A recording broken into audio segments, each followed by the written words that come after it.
မဲလာပါဗျာအမြန်မာချင်းတွေကနေပြန်နေကြိုးဆိုလိုက်ပါတယ်ဒီကနေ့ဗီဒီယိုမှာတော့ဒီ BanX account ဖွင့်တဲ့နည်းနဲ့ currency ရှောင်းနေအပါဝင်ကျွန်တော်ဒီ BanX ဒီ exchange မှာပေါ့နော်ဒါတို့ရဲ့အားတက်ချက်တွေ show လေးကျွန်တော်ဒီ share လေးရှင်းပြပေးပါမယ်ဆိုတော့ကျွန်တော်တို့ဒီ BanX account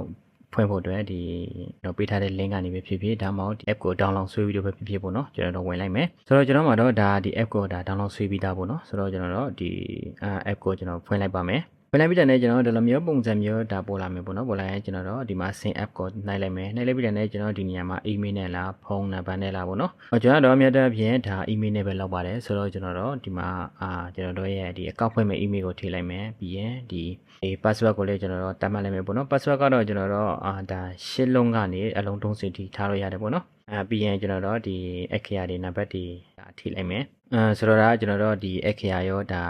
ဒါနံပါတ်တွေရောပေါ့နော်ကျွန်တော်တို့ရိုးပြီးတော့ထည့်လိုက်မယ်ဒီအောက်ကနှစ်ခုမှကျွန်တော်တို့အမှတ်ချလေးပြသွားပြီဆိုရင်တော့ဒါအဆင်ပြေပြီပေါ့နော်ကျွန်တော်တို့ဒီအောက်ကဒီ referee ကောက်ပေါ့နော်ကျွန်တော်ဒီ referee ကောက်မှာ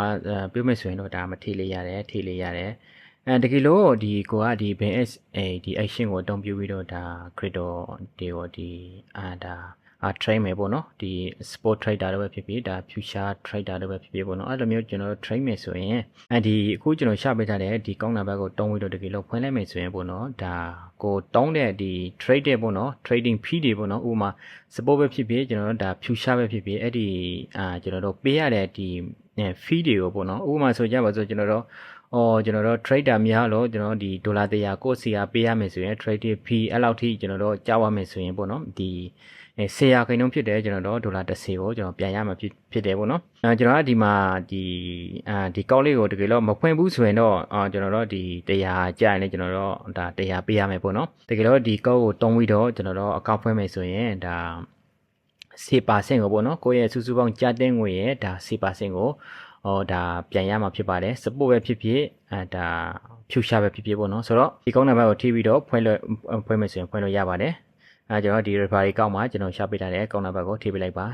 10%ဒါပြန်ရပါလိမ့်မယ်ကျွန်တော်တို့ဒီထိလိုက်ပြီဆိုရင်ကျွန်တော်အောက်က sync app ကိုနှိုင်းလိုက်မယ်ပေါ့နော်ပြီးခါကျရင်ကျွန်တော်တို့ဒီမှာကျွန်တော်တို့ရဲ့ Gmail တွေကိုပေါ့နော်ကျွန်တော်ခုနကထိလိုက်တဲ့ဒီ email တွေကိုဒါကောက်နံပါတ်ရှာပေးလာတယ်ပေါ့နော်ကျွန်တော်အဲ့ဒီကောက်ကိုတွားယူပြီးတော့ဒီမှာကျွန်တော်ပြန်ထိပေးရပါမယ်ဆိုတော့ကျွန်တော် Gmail တွေကိုဝင်ပြီးတော့ကောက်နံပါတ်ယူမယ်ယူပြီးရင်ကျွန်တော်ဒီနေရာမှာဒါထိလိုက်ရင်ပြီးပါပြီဒါကြတော့ကျွန်တော်တို့ဒီ passkey ပေါ့နော် passkey ဆိုတာကျွန်တော်တို့ဒီမျက်နှာစကင်ပါတဲ့ပုံစံမျက်နှာစကင်ပြလိုက်မယ်ဒါမှလက်ပွေဆိုရင်လက်ပွေပြလိုက်မယ်ပေါ့နော်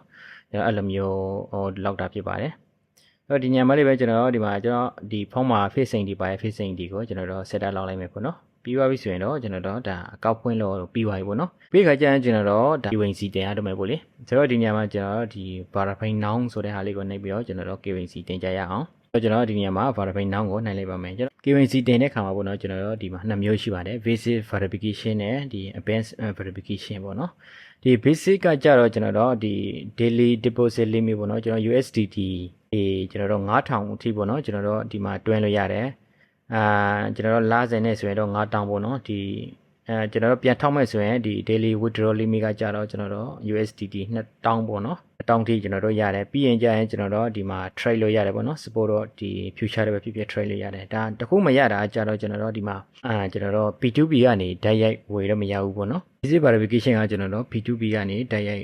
်ဒါဝယ်လို့မရဘူးဒါပေမဲ့ကျန်တဲ့ဟာတွေအကုန်လုံးလို့လောက်လို့ရတယ်ပေါ့နော်ကျွန်တော် support trader တွေပဲဖြစ်ဖြစ် future trader တွေပဲဖြစ်ဖြစ်ဒါတခြားဒီ exchange တွေကပေါ့နော်ဥပမာဒီ Binbit တို့ Bitget တို့ကနေပဲဖြစ်ဖြစ်ဒ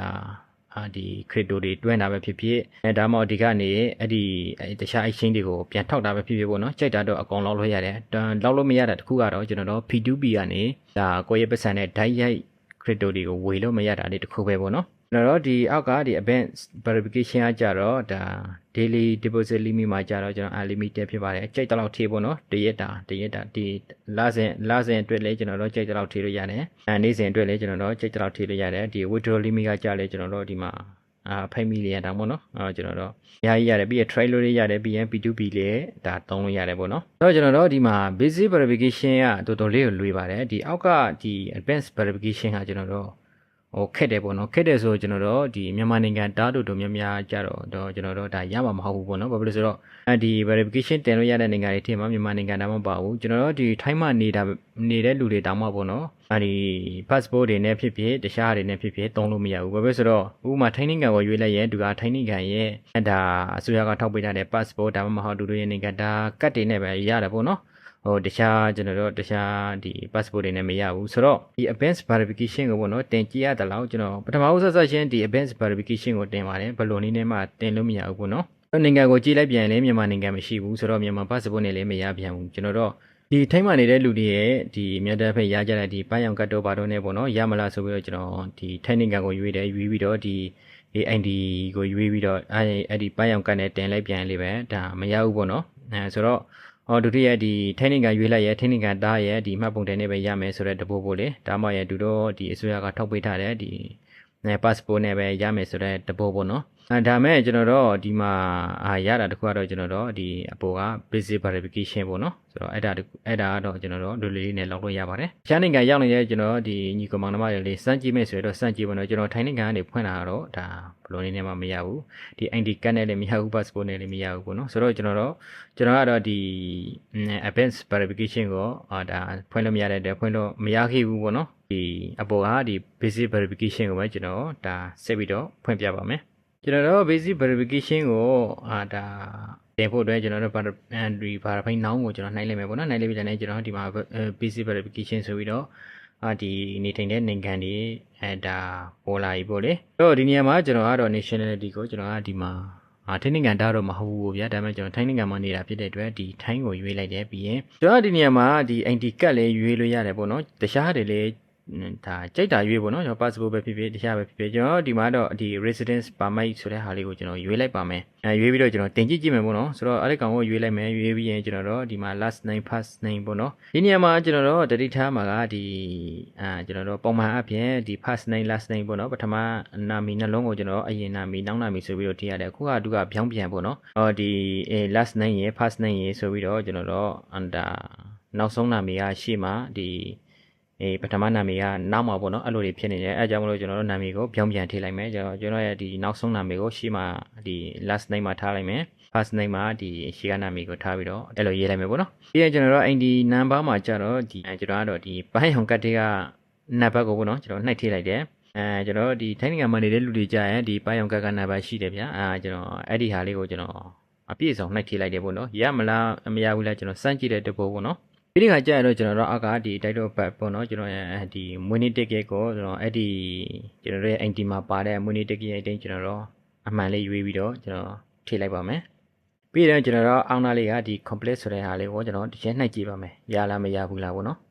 ပြီးခါကျရင်ကျွန်တော်အဲ့ဒါလေးရှင်းရှင်းနှိုက်လိုက်တာနဲ့ဒီမှာ KYC document review successful ဆိုပြီးတော့ကျွန်တော်တို့ရဲ့ဒီအချက်လက်တွေနဲ့ပြပြီးတော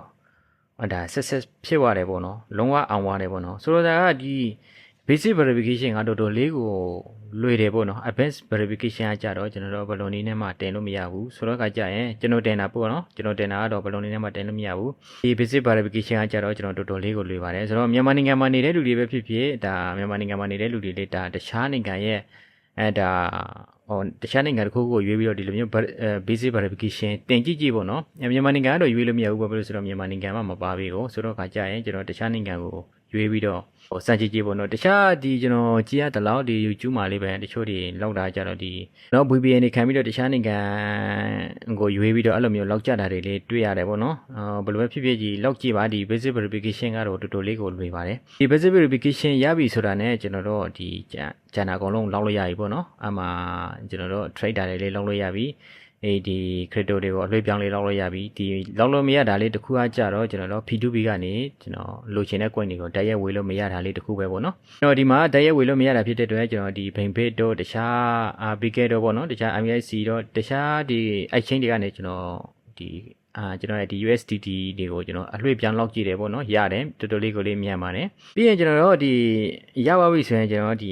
BNX account မှာပေါ့နော်ကျွန်တော် BNX account မှာတခြား exchange တွေနဲ့မတူတဲ့ဒီအားရှယ်လေးတချို့ပေါ့နော်ကျွန်တော်အဲ့ဒါလေးကိုကျွန်တော်ပြပြမယ်ဒီမှာကျွန်တော်တို့ base account တွေကိုဒီလိုဝင်လိုက်ပြီဆိုရင်ကျွန်တော်ဒီမှာ reward hope ဆိုတဲ့ဟာလေးရှိတယ်ပေါ့နော်ကျွန်တော်အဲ့ account လေးကိုကျွန်တော်တစ်ချက်နှိပ်လိုက်ပါမယ်ရှင်းနှိပ်လိုက်တာနဲ့ကျွန်တော်တို့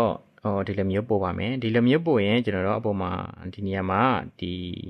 shake in ဆိုတဲ့ဟာရှိတယ်ပေါ့နော်ဒါကျွန်တော်တို့မှာ earn every day ဆိုတဲ့သူရဲ့ဒီခေါင်းစဉ်အတိုင်းပေါ့နော်ဆိုလိုတာကကျွန်တော်တို့နေ့စဉ်နေ့တိုင်းဒါအမျက်ယူဖို့ဗျာဆိုလိုတဲ့တဘောကဆိုတော့ဒီနေရာမှာကျွန်တော်တို့ဒီမှာ shake in ဆိုတာရှိတယ်အဲ့ဒီဟာကကျွန်တော်တို့ဘာဆိုလိုလဲတနေ့မှတစ်ချိန်ပေါ့နော်ကျွန်တော်တို့ဝင်နှိပ်ပြီးတော့ကျွန်တော်တို့ဒီမှာ crypto တွေကိုဒီမှာ USDT တွေကိုပေါ့နော် free ယူလို့ရပါတယ်အဲ့ဒီလိုအဲ့လေးဆိုတာကိုကျွန်တော်တစ်ချက်ဒီမှာစမ်းပြပါမယ်ကျွန်တော်ဒီမှာဒီ check in ဆိုတဲ့ဟာပို့နေတယ်ပေါ့နော်အနီရောင်နဲ့ကျွန်တော်မနှိုက်ရသေးဘူးဆိုတော့အဲ့ကောင်လေးကိုကျွန်တော်တစ်ချက်နဲ့ဒီမှာအောက်မှာလေးပဲကျွန်တော်ဒီမှာနှိုက်လိုက်တဲ့နဲ့ကျွန်တော်ဒီမှာဒူလေးဆိုတဲ့ဟာအမှန်ချစ်လေးပြပြီးတော့ကျွန်တော်တို့ဒီရပါပြီပေါ့နော်ဒီခါကျရင်ကျွန်တော်ဒီဘက် profile လေးကိုနှိုက်ပြီးတော့ဒီမှာ voucher ဆိုတဲ့ဟာလေးကိုနှိုက်လိုက်တာနဲ့ကျွန်တော်ခုနကရထားတဲ့ဒီမှာ USDT 10ပေါ့နော်ကျွန်တော်ခုနက USDT 10ရတယ်$10ပေါ့နော်ဒါမဲ့ဒီ$10ကကိုရသေးတာတော့မဟုတ်သေးဘူးသူ့ဒါ trade ရသေးတယ်ပေါ့နော်ဆိုတော့ trade ရသေးတယ်အောက်မှာလေးပဲကျွန်တော် expire date ကပိုးနေတယ်ပေါ့နော်ကျွန်တော်အဲ့ဒီမကုန်ခင်ကျွန်တော်တို့ဒီ trade ပေးရမယ်အဲ့လိုမျိုးပေါ့နော်ပြီးရင်ဒီ trade လို့ရတဲ့အမျက်မှန်တမျှကိုတော့ဒါကိုအပြည့်စုံဒါရတယ်ပေါ့လေဆိုတော့ဥပမာ$10နဲ့ trade လိုက်လို့100ရရင်လေအဲ့ဒီ100ကိုတော့ဒါရမှာဖြစ်ပါတယ်ဆိုတော့ဒီ$10ကတော့လို့စီဒါ trade မှကို track ကနေမြတ်မှရတဲ့တပို့ပေါ့လေအဲ့တော့ဒီနေ့နှိုက်လိုက်တာကျွန်တော်ဒီမှာ$10ရတယ်ဒီ$10ကနေကျွန်တော်တို့ဒါ trade မယ်ဆိုရင်ကိုမြတ်တလောက်အကုန်လုံးကကိုတွေ့ကြည့်မယ်ပေါ့နော်အဲ့တော့ဒီမှာတခုလိုအပ်သေးတာကနောက်ထပ်တခုဘာလဲဆိုရင်ကျွန်တော်ဒီညမှာကျွန်တော် activate ဆိုတဲ့ဟာလေးကိုကျွန်တော်ဒီဟာလေးကိုကျွန်တော်ဒီအပြာရောင်လေးကိုတစ်ချက်နှိုက်လိုက်ပါမယ်ကျွန်တော်တို့အဲ့ကောင်လေးနှိုက်လိုက်တဲ့ကျွန်တော် activate ဒီမှာ voucher ဆိုတဲ့ဟာလေးပို့လာတယ်ပြီးအောက်မှာကျွန်တော်တို့ဒီလောက်ရမယ့်ဟာလေးတခုရှိနေတယ်ပေါ့နော်အဲ့ဒါကျွန်တော်ဗာလဲဆိုတော့ကျွန်တော်တို့ဒီမှာဒီ$10ကိုကျွန်တော်တို့သုံးလို့ရဖို့အတွက်ကျွန်တော်တို့ရဲ့ဒီ future account မှာပေါ့နော်ဒီ traded ဒီဘောလုံးကကြတော့ကျွန်တော်တို့ဒီမှာ9000ရှိရမယ်လို့ကျွန်တော်တို့ပြထားတယ်ဆိုတော့ကျွန်တော်ကတော့ဒီနေ့တခုမှဒီမ trade ထားတဲ့အတွက်ဒီမှာကျွန်တော်က0ဖြစ်နေတယ်ပေါ့နော်ဒီတခြား9%နဲ့ကို trade ထားလို့ကျွန်တော်တို့ဒီ trading ဘောလုံးကကျွန်တော်တို့ဒီ9000ထိဖြည့်သွားပြီဆိုရင်ဒီ$10ကိုကျွန်တော်တို့အသုံးပြုလို့ရပြီပေါ့နော်$အသုံးပြုပြီးတော့ကျွန်တော်တို့ဒီ trade လို့ရပြီပေါ့လေဒီ$ကကြတော့လေကျွန်တော်တို့ဒီနေရာမှာကျွန်တော်တို့ဒီ leverage အနေနဲ့ကကြတော့ကျွန်တော်တို့ဒီ payx ပေါ့နော်ဒီ9ဆလောက်ယူလို့ရတယ်လို့ပြထားတယ်ဆိုတော့9ဆယူပြီးတော့ကျွန်တော် trade မယ်နိုင်တယ်မြရတဲ့မြဟာကြတော့ကျွန်တော်တို့ on ဒါကိုအတွက်ချီပေါ့နော်သူရဲ့ဒီ trading ကာလကြတော့ကျွန်တော်တို့တရက်ဖြစ်ပါတယ်ဆိုလိုတာကကျွန်တော်တို့ဒီနေ့ဒီအချိန်ကနေ trade လိုက်ပြီးတော့ဒီတော့နောက်နေ့ဒီအချိန်ကျရင်သူကကိုမပိုက်တီဖြစ်စီ automatic ပိုက်တော့မယ်မြရလေကိုဟာပဲပေါ့နော်ရှုံးရင်လေးပဲကိုအိုက်ကဒါစိတ်ပေးစရာမလိုဘူးဆိုတော့ဒီ$10တော့ရှုံးသွားတဲ့တပိုးပေါ့လေအဲ့တော့ဒီဟာလေးပဲတော်တော်လေးကိုကောင်းတယ်လို့ပြောရရတယ်ဘာလို့ဆိုတော့သူကနေ့စဉ်နေ့တိုင်းကျွန်တော်တို့ရနေတဲ့ reward ပေါ့နော်ဥပမာဒီနေ့$10ရတယ်နောက်နေ့$9လေးရရှိရမယ်နောက်နေ့$2လေးရရှိရမယ်နောက်နေ့$10တက်လေးပို့ရှင်လေးပို့မယ်ဆိုတော့အရှုံးလေးမရှိတဲ့အပြင်ကျွန်တော်တို့ဒါ9ရက်တပတ်နေ့တိုင်းကိုပေါ့နော်ကျွန်တော်တို့ဒီလိုမျိုးအမြဲတမ်းရနေမှာဖြစ်ပါတယ်ဆိုတဲ့ခါကျရင်ကျွန်တော်တို့ကိုမှလေးဝင်ငွေဒီငွေနေနဲ့ဒီမှာအရင် trade လိုက်မယ် trade လိုက်ပြီးရင်ကျွန်တော်တို့ဒီ trading ဘုံလုံးပြီးသွားပြီဆိုတဲ့ခါကျရင်ဒီ bonus လေးကို trade မယ်ရတဲ့ဟာကိုပြန်ရမယ်ရဲနောက်နေ့တစ်ခါထပ်နိုင်မယ် bonus ဘယ်လောက်ရလဲဝင်လာတဲ့ခါကျွန်တော်တို့ပြန် trade မယ်အဲ့လိုပုံစံမျိုးနဲ့ကျွန်တော်နေ့စဉ်နေ့တိုင်းဒီကနေ free trade နေလို့ရတယ်ပေါ့နော်ဒီကတော့ကြတော့ကျွန်တော်တို့ဒီတခြား exchange တွေနဲ့ဒါနှိမ့်စင်ကြည့်မယ်ဆိုရင်တော်တော်လေးကိုဒီကောင်းတဲ့အနေအထားတစ်ခုပေါ့နော်။ပြန်9%နဲ့ကို trade တဲ့ခါကြာရလေးပဲကျွန်တော်တို့ဒီ trading fee တွေရဲ့ဒီ10%ကိုပေါ့နော်ကျွန်တော်တို့ပြန်ရအောင်မှာဖြစ်ပါတယ်။ကျွန်တော်စုစုကပြုခဲ့တဲ့အချိန်မှာကျွန်တော်ပေးထားတဲ့ဒီကောင်းတာဘက်ကိုထိပြီးတော့ဖွင့်မယ်ဆိုရင် trade တမျှပေါ့နော် support ပဲဖြစ်ဖြစ်ဒီ futures ပဲဖြစ်ဖြစ်ပေါ့နော် trade တမျှဒီ trading fee တွေရဲ့10%ကိုကိုယ့်ကောက်တွေကိုပြန်ပြီးတော့ဝင်လာမှာဖြစ်ပါတယ်။ဥပမာကိုယ့်ရဲ့ trading fee ကဒီနေ့အတွက်100ဖြစ်သွားတယ်ဆိုရင်10ဝင်လာမယ်ပေါ့နော်1000ဖြစ်သွားရင်ကျွန်တော်တို့100ပြန်ဝင်လာမယ်ပေါ့နော်ဆိုတော့ဒါရေရှည်အတွက်ကြည့်မယ်ဆိုရင်တော်တော်လေးကိုဒါအရှင်ကြီးကောင်းတဲ့တဘောပေါ့လေပြီးဒီခါကျရင်ကျွန်တော်တို့ဒီမှာနေ့စဉ်နေ့တိုင်းလေးပဲဒီမှာ bonus ကရအောင်မယ်ဆိုရင်ဒီ BS ကကြတော့ကျွန်တော်တို့တောင်းမယ်ဆိုရင်တော်တော်လေးကိုတုံးတဲ့ဒီ action ထိကတခုပေါ့နော်နောက်ထပ်တစ်ခုကကြတော့ကျွန်တော်တို့ဒီbasic verification ပေါ့နော် verification လောက်တဲ့အပိုင်းကကြားလေးပဲတော်တော်လေးကိုလွယ်ပါတယ် abyss ကတော့မရဘူးပေါ့နော်abyss ကတော့ကျွန်တော်တို့ဒါတော်တော်လေးခက်တယ်ဒီဒါပေမဲ့ဒီ basic verification ကကြားတော့ကျွန်တော်တို့တော်တော်လေးကိုလွယ်တဲ့အနေအထားရှိတယ်ဆိုတဲ့အခါကျရင်ဒီတခြား action တွေအကောက်တာဖွင့်ဖို့ခက်ခဲရှိနေတဲ့လူတွေလေးပဲဒီ action ကိုစမ်းပြီးတော့တုံးကြည့်တင်တယ်ပေါ့နော်ပြီးတဲ့အခါကျရင်ဒီမှာ